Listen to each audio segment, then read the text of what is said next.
Okay everyone, welcome back to another video on the channel. Today we're back on GT Sport and we're back with the FIA Manufacturers round number 1 at Interlagos. It's the official season driving the Group 4 cars for round 1. So as you can see on the screen at the moment, we actually recorded our stream live. We took the audio out so you can't hear the audio from the live stream. I've re-recorded it with the replay audio, so hopefully this will sort out. Some of the people wanted to see the qualifying times, they wanted to see the deltas on the left hand side.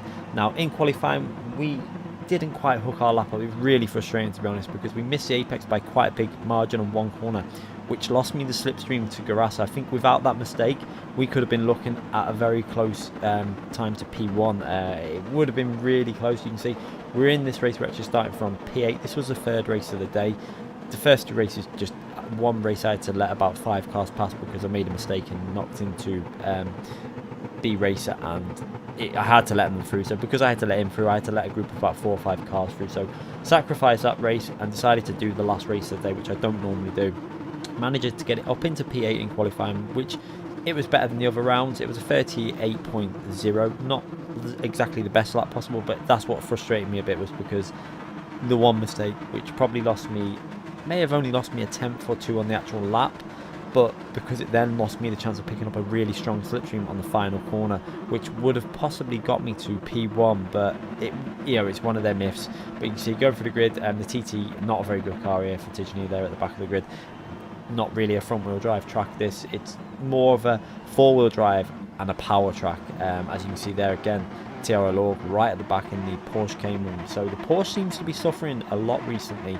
The M4 was actually really strong. Quite surprising to see the M4 at the back of the grid, because the M4 actually won the second split. I think it was a very strong car at this track. As we now start this race, you can see, so we've got all the deltas on the left hand side, so you're going to be able to see all the distance between different cars. I've actually got the replay camera in the top right hand corner, so not to cover up the pedal camera in case anyone wants to see the pedal camera in action, although it is quite dark. I think I may have forgot to put the light on the stream last night for the pedal camera, so it's quite hard to see what was actually going on there, but it is there if you want to watch it. As we start this race down into turn 1, and obviously the first aim is to just make sure that we don't outbrake ourselves or don't get overtaken by the car behind, so doing that quite smoothly. And now just getting ourselves into PR1 slipstream, as you can see there. He's putting a lot of pressure on Devil. Now the Toyota 86 in front, I knew that car was going to get absolutely mugged on the straights because it's got no straight line speed. So compare that to the Mustang, which is one of the faster cars down the straights. You're going to see he's going to be coming under a lot of pressure straight away, as straight away the PR1 driver goes straight away for that move, puts himself up into P6.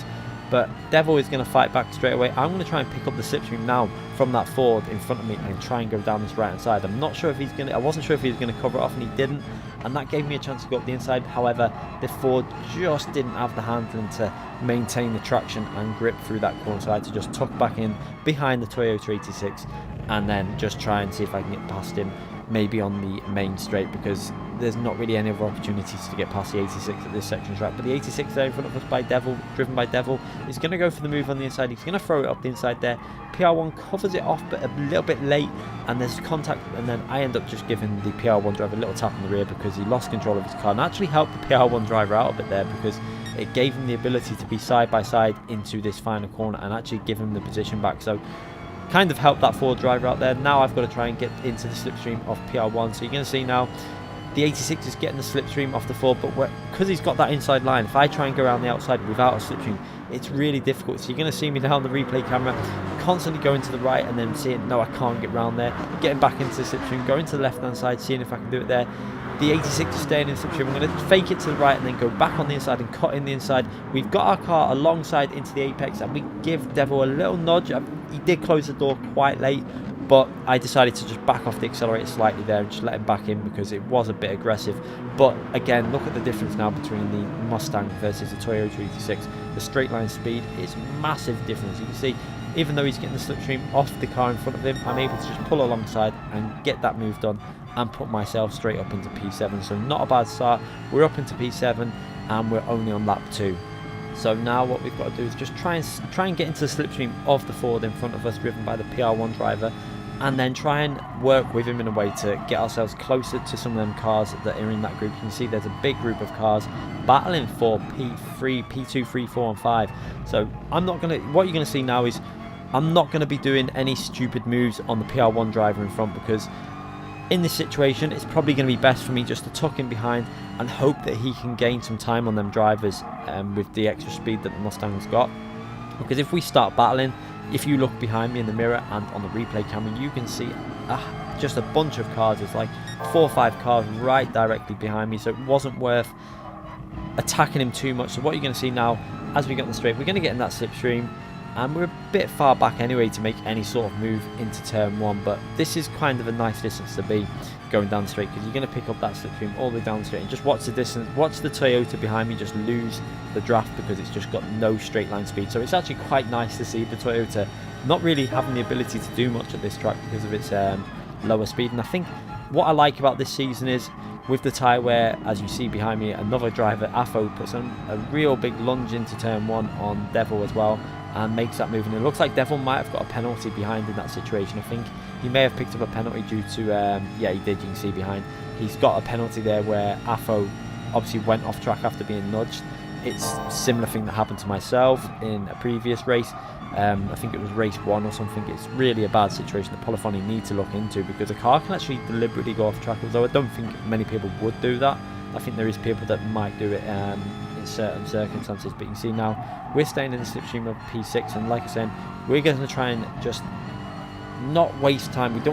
I know Afo was fast behind me, so what I wanted to do now was try and concentrate on just keeping it smooth and seeing if we can gain time to drive in front, because we do not want to lose any time to these cars behind. And as I was saying, yeah, it is quite nice to see the 86 not quite so strong in a race condition, and that's why I do like these new conditions with lower tyre wear.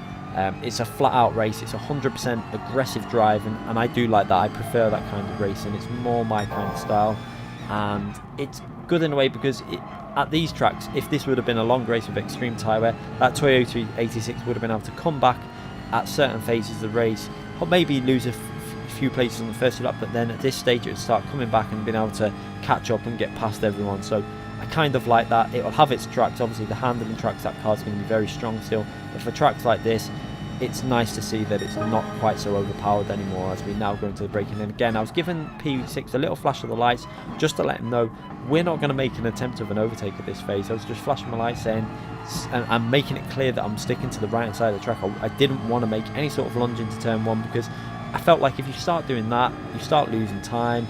We both end up battling. We're both pretty much equally matched, I think, for race pace here.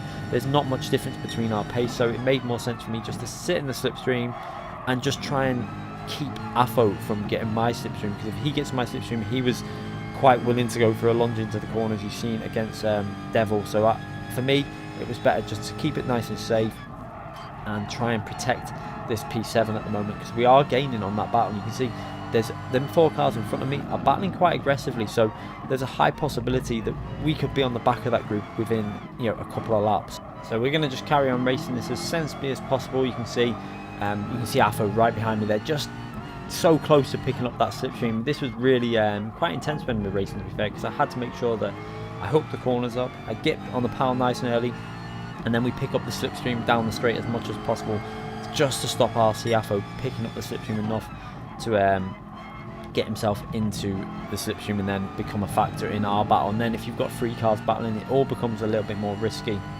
At the moment, it's just myself and P6, and that's quite manageable, because I can just say I'm not going to go for the move, and then he can concentrate on his racing, and we can get closer to that battle that you can just see up ahead with 3 to 4 cars very closely packed together. And I could see what was going to happen here. I could see if we just race fair, don't really come into contact, you know, if he doesn't need to go defensive, we're going to probably get on the back of that group fairly fast, because they're going to be battling, they're going to be making moves. When you've got more than 2 cars in a group, there's always going to be battling involved. So you see there, we made a little mistake on the first Senna S there, which lost me pretty much the slipstream to P6, and this was now a really important lap, because I've lost the slipstream to P6 and I've got Afo pretty much verging on my slipstream. I needed to make sure that I really hooked this lap up. So what you're going to see now is quite an aggressive lap, probably the lap pace I would have been able to do if I was in clear air.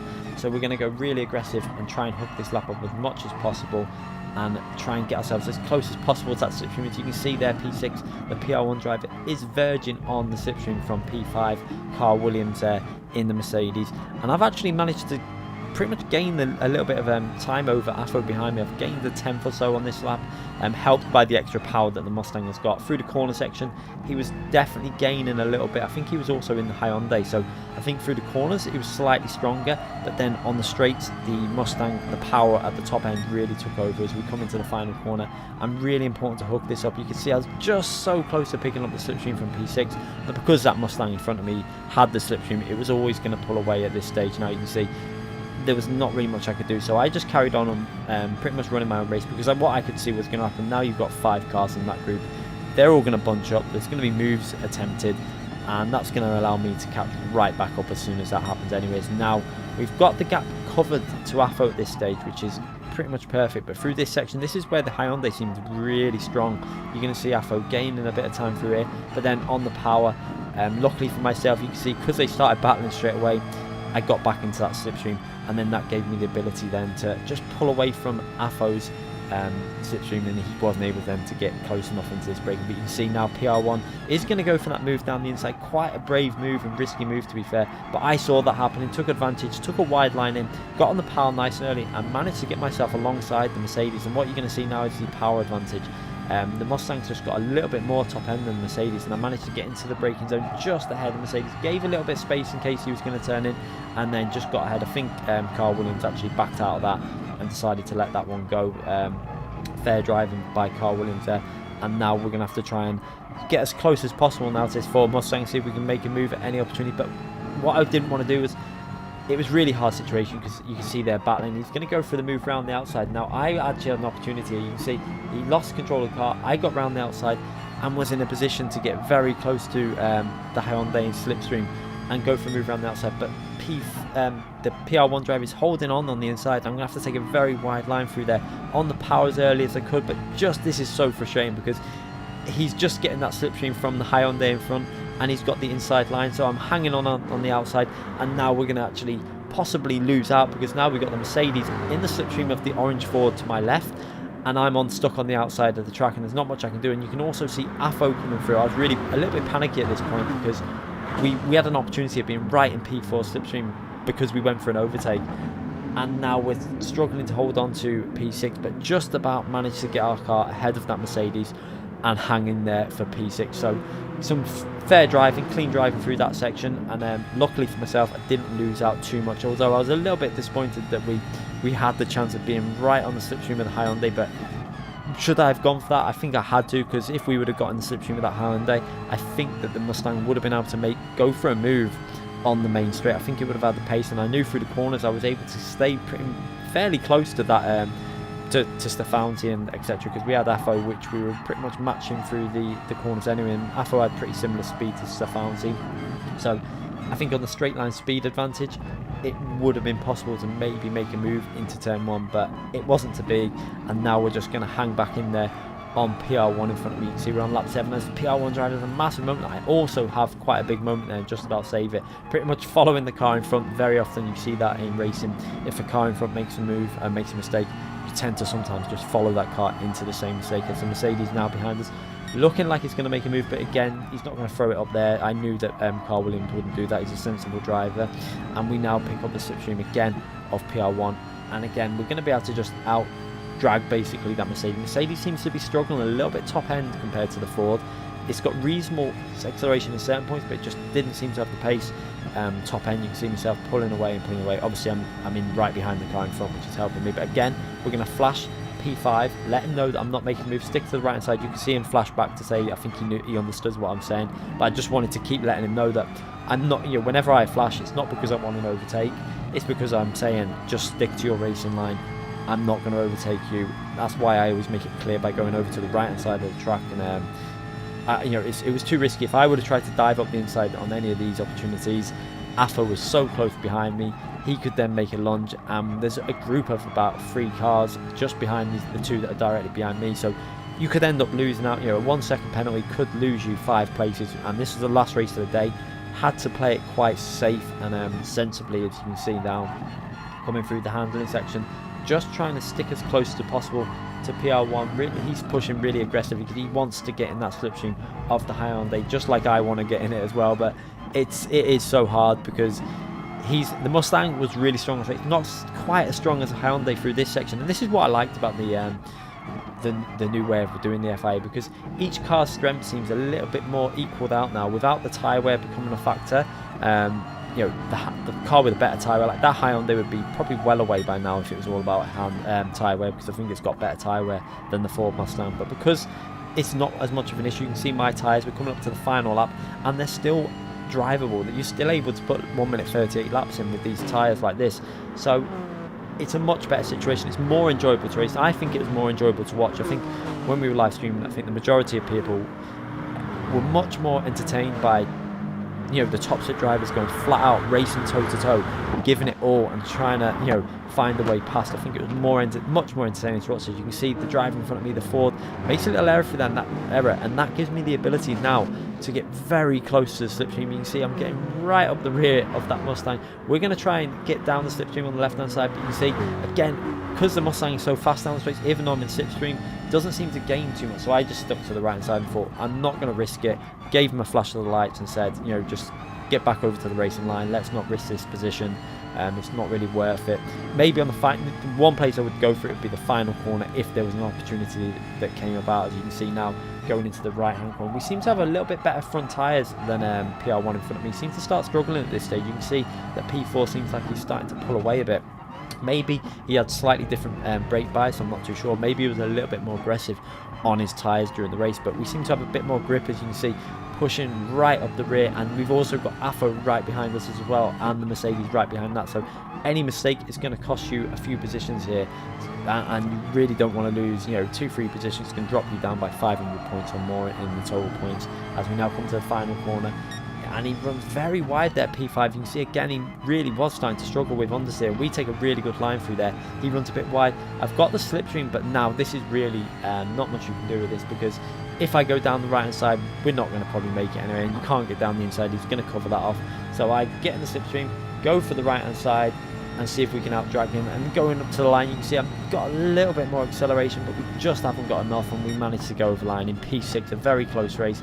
Just, you know, not even a tenth, half a tenth in it between myself and P5, but it was an entertaining race, an enjoyable race, and I much prefer racing like that than worrying about tyres, worrying about fuel. It was just a straight race to the finish, thoroughly enjoyable. I think it was entertaining to watch as well, and we pick up a P6 with only 2,000 points. So this was the worrying thing for me. You know, we're in top split, 6th place in top split lobby, and we come away with 2k points.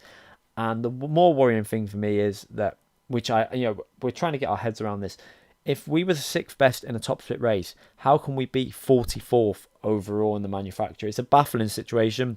What it's telling me is that it's better to be in split 2 or 3, because you're gonna pick up more points. It really is a silly situation that they need to address, because P6, obviously people are going to not enter some of the races after they get their good results in the first and second race. So say that's like 4 to 8, you know, say about 8 to 10 drivers don't race the third race of the day, and then you come P6. So surely you should be around P16 to P20. How can you be outside the top 40? It's a baffling situation, but will they ever fix it? We don't know. It's becoming more and more, you know, apparent. The more races we do with this situation, it's just becoming more ridiculous, really, that a P6 can be only worth that amount of points. But I still enjoyed the race. It was thoroughly enjoyable. I do prefer the tyre wear being the way it is. Maybe they're going to look at the point situation after the season has finished. Who knows? But I hope you enjoyed it. I hope you enjoyed the race. Hope you enjoyed the new way of doing that with the Delta on, so you can see all the gaps between different cars, the way we ran that from the actual gameplay footage, and with the brake bias, obviously all the stuff on there. Hope you enjoyed it like that. Anyway, thanks again for watching the video. Make sure you check out the streams that we'll be doing through the week and any other videos. And thanks again, everyone. See you all soon.